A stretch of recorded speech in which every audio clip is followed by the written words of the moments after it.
Kathy, thank you. Next tonight's a football fanaticism taken to the extreme.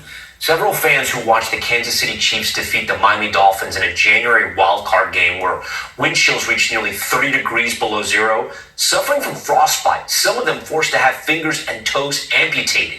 NBC Stephen Romo has more.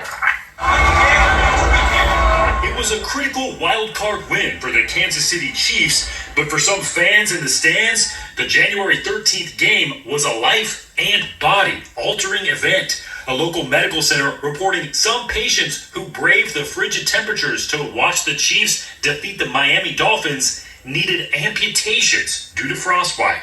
Before what ended up being the fourth coldest game in NFL history. We're going to go over what I am wearing to this possible record-breaking cold game. Fans posting get ready with me videos of what layers they plan to wear. So everything I have is accumulation of trial and error over 7 years. But no matter how many tips, Got the flannel underneath, the heated socks going. or clever signs the fans brought, The moment you took your gloves off, it hurt. it was no match for temperatures that dropped to -4 degrees, which felt like -27 with the wind chill factor. You can even see icicles forming on Chiefs coach Andy Reid's mustache. My eyelashes started to freeze over. Research Medical Center saying it treated nearly 30 patients for frostbite over an 11-day span that included the game. It's a perfect place for frostbite to occur. You add in a mix of alcohol and substances as well. 12 of those patients have undergone amputations,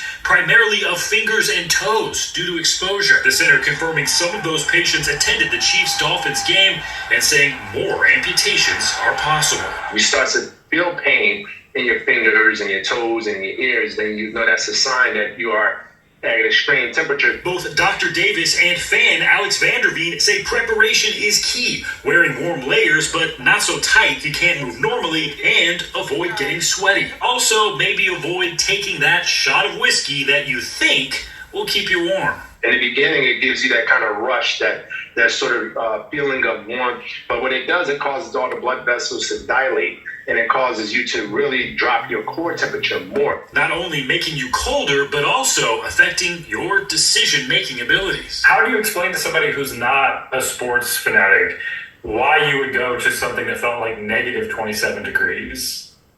It was never an option not to go. Players have to be there. And I don't want them to play in a quiet stadium. Yeah, the players also have medical teams that are watching every play. Stephen Romo joins us now live in studio. So, Stephen, the game was months ago, it was in January, I think. Why are we hearing about this now? Yeah, it's an interesting point. Dr. Davis, who we talked to in this piece, said that doctors do all they can to try to save this tissue. They don't want to amputate it. They want to see if it'll heal on its own, so they wait weeks, sometimes months, before they decide to finally amputate. That's why there could be even more amputations that we see from this game back on January 13th. And then, Stephen, explain this point again. I know they say it in the story, but they think alcohol, we don't know what happened with these individual cases, but it's even more dangerous in these sub-freezing temperatures. Why? Yeah, many different reasons. Actually, people think sometimes taking a drink, maybe a shot of something will warm you up. That is not true. That, as the doctor said, can dilate tissue, make it more susceptible to freezing, but also, of course, it affects your decision-making abilities. So you're more likely to stay out in the cold and then suffer this very real exposure. This is a crazy story. Okay, Stephen Romo, we thank you for alerting us to it. When we come back,